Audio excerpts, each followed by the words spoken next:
We've spent some time talking about what sugar is, where it could be hiding, and how much is too much. But why should we care?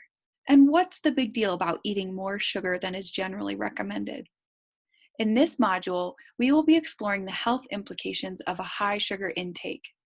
I don't want to spend a ton of time on this topic because, as we've already discussed, sugar is not the villain and should be a part of a healthy diet. But we do have to discuss the health consequences of a chronic high sugar intake. Whether you intentionally or unintentionally eat too much added sugar, you should be aware that eating too much added sugar doesn't just expand the waistline.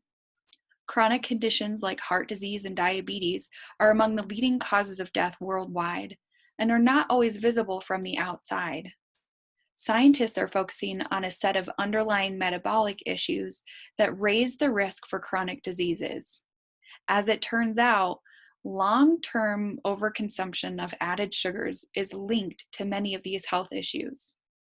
The broad term for these metabolic dysfunctions is called metabolic syndrome. Metabolic syndrome involves a number of symptoms that, when they occur together, they increase the chances of acquiring a chronic disease like diabetes, heart disease, or liver disease. Metabolic syndrome is composed of 5 symptoms: a large waist size, high triglycerides, high total cholesterol or low HDL levels, high blood pressure, and high blood sugar.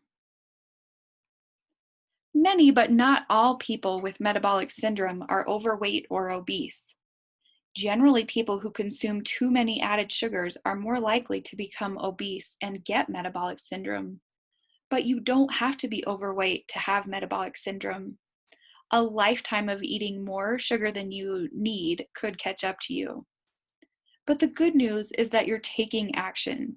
Just having an idea of your added sugar consumption is a step in the right direction. I think that we've adequately laid the groundwork for our added sugar detox. So the next module is going to outline the guidelines that you'll follow for the next 7 days.